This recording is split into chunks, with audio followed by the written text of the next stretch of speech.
Assalamu alaikum everyone. Going to the next part of classification of elements chapter where we will discuss the formation of ions and how ionic radius is calculated.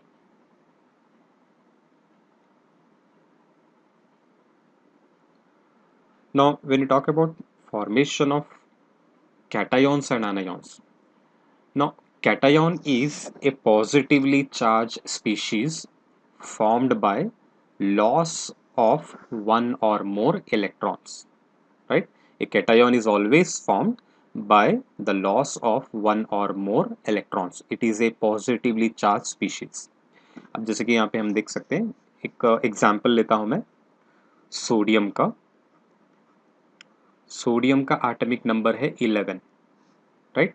इसका configuration होता है 1s2 2s2 2p6 3s1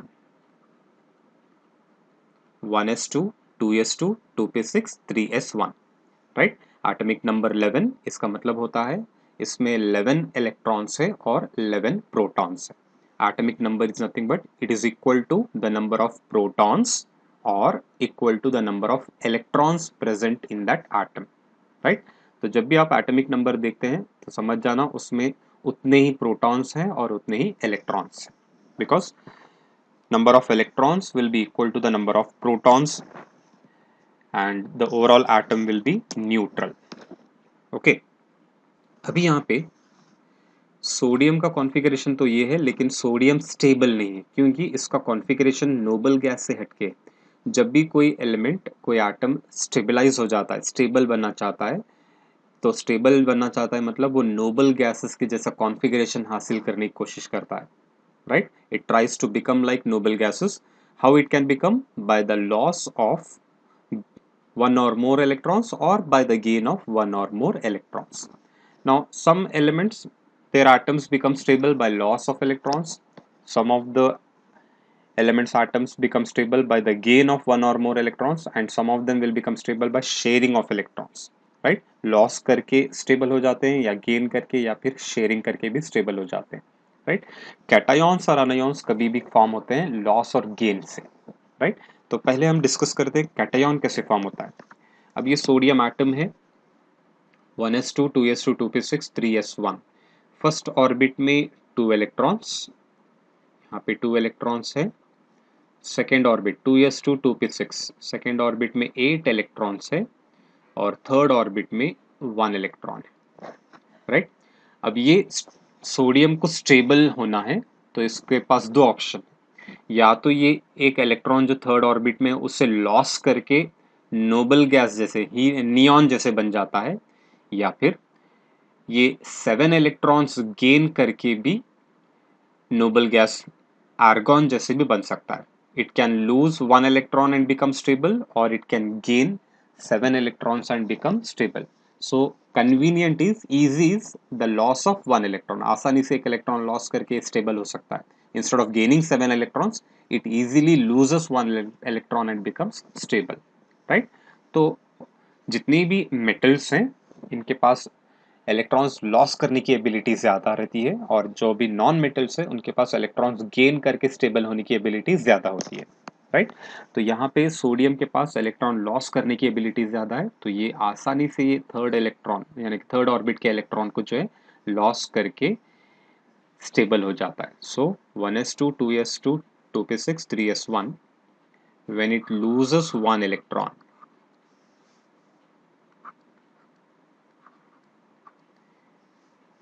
so this is sodium atom structure. Now it has lost one electron, एक electron इसके पास कम हो गया। पहले 11 electron और 11 proton थे, अब 11 प्रोटॉन एज इट इज़ हैं, लेकिन इलेक्ट्रॉन 10 हो गए। पॉजिटिव चार्ज एक यूनिट ज़्यादा हो गया क्योंकि नेगेटिव चार्ज एक कम हो गया है। वन इलेक्ट्रॉन रिमूव करने के बाद, नेगेटिव चार्ज कम हो जाने के बाद पॉजिटिव चार्ज 11 प्रोटॉन्स है, तो यहाँ पे हम लिखते हैं Na plus. Plus sign indicates there is one electron less, right? Or one proton is extra. Instead of calling one proton extra, we say one electron is less. It is electron deficient species. Right. इसके पास एक electron कम है, इस वजह से Na+ लिखेंगे, right. Now this has converted, the atom has now changed into ion, right? The atom, neutral atom, has changed into ion. So cation is a positively charged species formed by loss of one or more electrons. cation कैसे form हो गया? एक electron loss करके, या फिर कुछ elements ऐसे हैं जहाँ पे एक या एक से ज़्यादा भी इलेक्ट्रॉन लॉस करके आयोनिक फॉर्म में चेंज हो जाते हैं, right. So if I take magnesium, it becomes Mg2+ by the loss of two electrons. Why they are becoming Mg2+ or Na+? Because they want to become stable like noble gases, due to which they lose one electron or more than one electron. Okay? तो ये जब charge लिखते हैं, इसके लिए अलग अलग method है, जैसे कि यहाँ पे single electron loss was there, we have written Na+, यहाँ पे 2 इलेक्ट्रॉन लॉस हो गए, तो आप इसको Mg2+ लिख सकते हैं, या Mg++ भी लिख सकते हैं, या फिर Mg+2 भी लिख सकते हैं. It should show you the what kind of charge it is and what is the magnitude of charge, right? These are the different ways how you can mention the charge on the ion, right? So this is a way how cations are formed. So cations are formed by loss of one or more electrons. They are positively charged species. Okay. Now, when you talk about the size, what happens to the size? यहाँ पे देख सकते हैं first orbit, second orbit, third orbit. Third orbit में last electron था, ये loss हो चुका है, अब ये एम्प्टी हो गई, थर्ड ऑर्बिट एम्प्टी हो गई. और हमने ऑलरेडी डिस्कस किया है, एटॉमिक रेडियस या आयोनिक रेडियस जब आप मेजर करते हैं, it will be distance from the centre of the nucleus to the outermost orbit containing electrons. तो साइज अगर आप लेंगे ये डायग्राम में, तो यहाँ से यहाँ तक रेडियस हो जाएगा. लेकिन अब क्या हो गया, आपको यहाँ से सिर्फ यहाँ तक ही लेना है, क्योंकि थर्ड ऑर्बिट एम्प्टी है, it is not counted, right? So you have to take the size. So what happens to the size now here? When you compare the size of neutral atom and ion, cation, we see that cation is smaller than the neutral atom. Cation is smaller in size than the neutral atom. Okay, कभी भी cation अपने neutral atom के साथ उसके size compare करेंगे तो cation small रहेगा, neutral atom larger size में रहेगा. So always cations are smaller in size than their neutral atom. Why they become smaller in sizes? By the loss of one or more electrons. What happens is the protons present in the nucleus. In general, we will say the nucleus because nucleus contains the positively charged protons and neutrons. Neutrons neutral होते हैं, लेकिन protons positively charged रहने से क्या करते हैं, बाहर orbits में जो इलेक्ट्रॉन्स हैं उनके साथ फोर्स ऑफ अट्रैक्शन रहता है. Positively charge will be attracting the negative charge present in the orbits, that is electrons. तो इलेक्ट्रॉन लॉस होने के बाद ये न्यूक्लियस क्या करता है, ये न्यूक्लियस जिसके अंदर प्रोटॉन्स प्रेजेंट है, ये बाकी के इलेक्ट्रॉन्स को जो और स्ट्रांगली अट्रैक्ट करके अपने करीब अट्रैक्ट करता है. It will pull them inside, right, due to which what happens, the electronic region, the electron cloud जिसे बोलते हैं, electronic region, it contracts, it shrinks. Okay, force of attraction of nucleus की वजह से इलेक्ट्रॉन्स न्यूक्लियस के करीब आते रहते हैं, तो न्यूक्लियस के जब करीब आएंगे तो डेफिनेटली साइज कम हो जाएगा, right. So cations are always smaller in size than their neutral atom because by the loss of one or more electrons, remaining electrons are attracted strongly by the nucleus, electron cloud shrinks or contracts and size decreases, right. तो जितने electrons आप निकालते जाएंगे उतना size कम होते जाता है. अब जैसे कि फॉर एग्जांपल Fe है, आयरन, जब ये 2 इलेक्ट्रॉन लॉस करेगा तो ये Fe2+ बनेगा, फेरस आयन. अब दोनों का अगर आप साइज कंपेयर करेंगे, ये एटम है और ये आयन है, it has lost 2 electrons. When you compare the size, this will be larger in size compared to ferrous ion.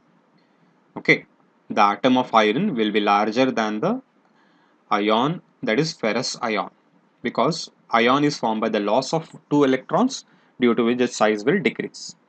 अब ये फेरस आयन फिर से दोबारा और एक इलेक्ट्रॉन जब लॉस करेगा तो ये बनता है फेरिक आयन Fe3+.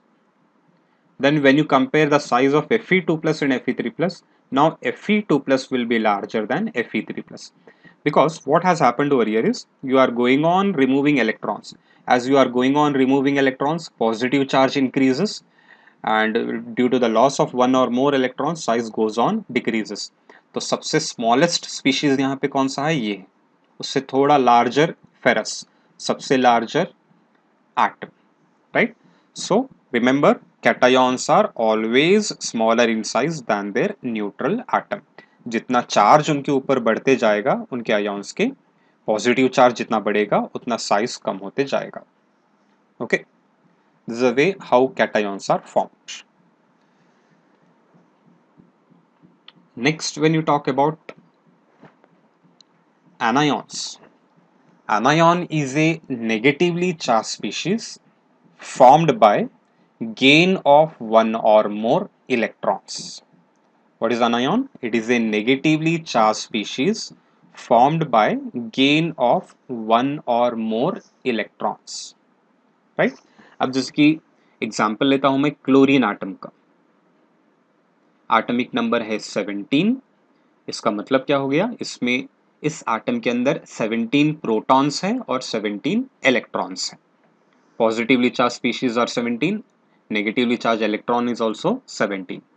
इसका कॉन्फ़िगरेशन क्या आएगा, 1s2, 2s2, 2p6, 3s2, 3p5. First orbit में 2 इलेक्ट्रॉन्स, सेकेंड ऑर्बिट में 8 इलेक्ट्रॉन्स और थर्ड ऑर्बिट में 7 इलेक्ट्रॉन्स. राइट? लेकिन ये एटम भी स्टेबल नहीं है. पूरे पीरियोडिक टेबल में सिर्फ नोबल गैसेस स्टेबल है क्योंकि उनके पास ns2np6 कॉन्फ़िगरेशन होता है. बाकी के पूरे स्पीशीज, पूरे एलिमेंट्स अनस्टेबल रहते हैं. अपने आप को स्टेबल करने के लिए वो इलेक्ट्रॉन लॉस, गेन या शेयर करते हैं. अब प्रीवियस केस सोडियम में देखें हम, एक इलेक्ट्रॉन लॉस करके स्टेबल हो गया था. मैग्नीशियम 2 इलेक्ट्रॉन लॉस करके स्टेबल होता है. उसी तरह यहाँ पे क्लोरीन का देखते हैं क्या होता है. थर्ड ऑर्बिट में 7 इलेक्ट्रॉन्स है, 3s2 3p5 है. अगर इसे एक इलेक्ट्रॉन मिल गया तो octet configuration, 8 electrons third orbit में भी आ जाएंगे. Right? It will become stable like argon. Right? तो इसके पास दो ऑप्शन है, या तो ये एक इलेक्ट्रॉन गेन करके नोबल गैसेस जैसे बन सकता है, या फिर ये पूरे 7 इलेक्ट्रॉन्स को लॉस करके भी नियॉन जैसे बन सकता है. To become like neon it has to lose 7 electrons. To become like argon, noble gas, again it requires 1 electron to become stable. So instead of losing 7 electron, it is better to gain 1 electron. 7 electron loss करने से अच्छा है एक electron gain करके stable हो सके. Right? और ये नॉन मेटल्स कैटेगरी में आता है, right side of periodic table P block में है, तो इनके पास गेनिंग कैपेसिटी ज्यादा रहती है. तो ये क्लोरीन एक इलेक्ट्रॉन दूसरे स्पीशीज से गेन करके, ये क्लोरीन आटम था, अब ये क्लोराइड आयन बन जाएगा Cl minus. Right? Because now in the last orbit it will contain totally 8 electrons. Okay, because the configuration will change as 3s2 3p6. यहाँ पे फर्स्ट ऑर्बिट में 2 इलेक्ट्रॉन्स थे, सेकेंड ऑर्बिट में 8 थे, लास्ट ऑर्बिट में 7 थे.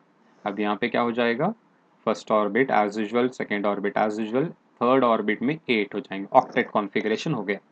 Right? Now it is stable. लेकिन change क्या हो गया यहाँ पे, ये आटम था अब ये आयन बन गया. So this negatively charged species we call them as anions. So anion is a negatively charged species formed by gain of one और मोर इलेक्ट्रॉन्स. जब भी कोई न्यूट्रल आटम एक या एक से ज्यादा इलेक्ट्रॉन्स को गेन करते हैं, नेगेटिवली चार्ज उनके ऊपर बढ़ जाएगा. क्यों बढ़ रहा है, 17 प्रोटॉन्स थे, 17 इलेक्ट्रॉन थे. क्या ऐड हो गया है यहाँ पर, electron. Negatively charged species add हो गया. 17 प्रोटॉन एज इट इज है, लेकिन इलेक्ट्रॉन्स कितने हो गए अभी, 18. एक इलेक्ट्रॉन एक्स्ट्रा है, तो इसके वजह से यहाँ पे negative charge. So these are all electron rich species. Cations are electrons deficient species, anions are electron rich species. एक इलेक्ट्रॉन गेन कर सकते हैं या फिर एक से ज्यादा भी. अब जैसे कि एग्जांपल ऑक्सीजन का एक लेता हूं. ऑक्सीजन जब दो इलेक्ट्रॉन, इसमें भी जो है इसको दो इलेक्ट्रॉन चाहिए स्टेबल होने के लिए, तो ये दो इलेक्ट्रॉन गेन करके ऑक्साइड आयन बनता है O2 minus, right? So which you can write it as O minus minus also or O minus 2 also. All are correct methods, right? So anions are formed by gain of one or more electrons. Why they are gaining one or more electrons? To become stable. Cations, why they were losing one or more electrons? To become stable like noble gases, right? अब देखते हैं size के ऊपर क्या effect होता है. Cations में size कम हो गया था क्योंकि एक टोटली ऑर्बिट को ही हम स्किप कर रहे थे. अब यहाँ पे देखो साइज फिर से आप यहाँ से यहाँ तक लेंगे, 3 ऑर्बिट थे, यहाँ पे भी 3 ऑर्बिट ही हैं. लास्ट ऑर्बिट थर्ड ऑर्बिट में 8 इलेक्ट्रॉन्स है. साइज यहाँ पे लिखें. हम क्या समझेंगे अभी, साइज ऑलमोस्ट सेम रहेगा लेकिन एक्चुअली यहाँ पे साइज थोड़ा इंक्रीज होता है. हालांकि तो यहाँ पे भी 3 ऑर्बिट्स थे, इलेक्ट्रॉन 7 थे, लेकिन यहाँ पे 3 ऑर्बिट्स इलेक्ट्रॉन्स 8 है. तो एक इलेक्ट्रॉन ऐड करने के बाद होता क्या है, इलेक्ट्रॉन और इलेक्ट्रॉन नेगेटिवली चार्ज है. यहाँ पे भी रिपल्शन फोर्सेस थे, यहाँ पे भी रिपल्शन फोर्सेस रहेंगे लेकिन ज़्यादा हो जाएंगे क्योंकि एक इलेक्ट्रॉन और बढ़ गया. तो रिपल्शन फोर्सेस ज़्यादा होने से ये इलेक्ट्रॉन्स क्या होते हैं, रिपेल होके दूर दूर होते जाते हैं. They try to remain away from each other. When they try to remain away from each other, the electronic region, the electron cloud expands. And when the electron cloud expands, the size of that ion will increase. Right? So, anions are always larger in size than their neutral atom. Right?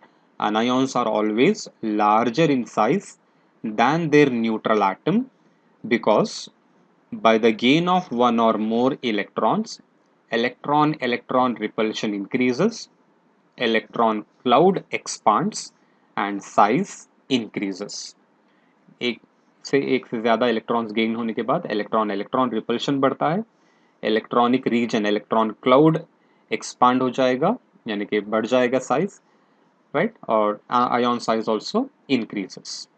Okay, so always remember cations are smaller than their neutral atom whereas anions will be larger than their neutral atom, right?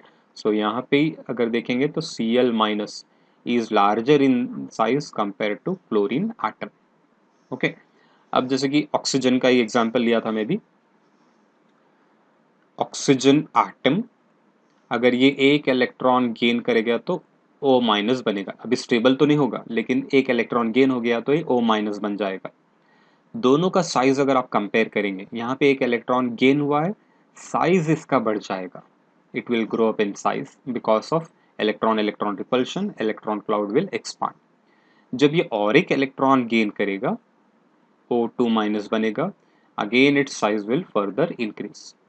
As the number of electron gains are more, size of that ion also increases, right? So gain of one or more electrons, there will be increase in negative charge and increase in size. Okay, this variations you need to remember. And final point of what I can say is always cations will be smaller in size than their neutral atoms and anions are larger in size than their neutral atoms. Okay. Now, how to measure ionic radius? Suppose यहाँ पे भी individual ions मिलना difficult रहता है तो हम क्या करते हैं, कोई भी एक आयोनिक कंपाउंड ले लो आप. जैसे कि ये सोडियम क्लोराइड समझता हूँ मैं, इसको सोडियम क्लोराइड ले लेंगे. ये सोडियम क्लोराइड है, ये सोडियम आयोन और ये क्लोराइड आयोन. सेम मेथड, यहाँ से यहाँ तक का डिस्टेंस आपको मेजर करना है जिसको हम बोलते हैं इंटर न्यूक्लियर डिस्टेंस. लेकिन प्रॉब्लम क्या होता है, इसका अगर हाफ लेंगे, यहाँ पे हाफ हो जाएगा, तो क्या होगा, क्लोराइड का साइज यहाँ तक आ रहा है लेकिन आपको कम लिए जैसा होता है. सोडियम यहाँ पे ही खत्म हो रहा है लेकिन उसका साइज थोड़ा ज़्यादा लिए जैसा हो जाएगा. तो यहाँ पे आपको करेक्ट वैल्यूज नहीं मिलेंगे. इस वजह से हम क्या करते हैं, half the inter nuclear distance ले लेंगे. पहले आप पूरा इंटर न्यूक्लियर डिस्टेंस मेजर करेंगे. right? Because it is a sum of radius of cation and radius of anion. So NaCl, internuclear distance, will be equal to radius of Na plus radius of Cl minus. आपको radius of sodium ion मालूम करना है तो पहले आप x ray method से internuclear distance मालूम करेंगे. Radius of chloride ion covalent radius value major करके यहाँ पे वो सब्सटीट्यूट करेंगे, आपको सोडियम का चार्ज, सोडियम का रेडियस मिल जाएगा. Suppose radius of chloride ion पता करना चाह रहे तो फिर से एक्सरे मेथड से NaCl का इंटरन्यूक्लियर डिस्टेंस मालूम करेंगे, मेटालिक रेडियस सोडियम का यहाँ पे सब्सटीट्यूट करेंगे, आपको क्लोराइड का रेडियस मिल जाएगा, right? So out of the three quantities, two should be known to you. First internuclear distance, then metal है तो मेटालिक रेडियस, नॉन मेटल है तो कोवालेंट रेडियस. दो वैल्यूज मालूम है तो थर्ड वैल्यू आप कैलकुलेट कर सकते हैं. Okay, so this is regarding ions formation and ionic radius calculation. Okay, in next session we'll go with the variation of atomic radius in the periodic table. What happens to the atomic radius down the group and what happens to the atomic radius across the period. Okay,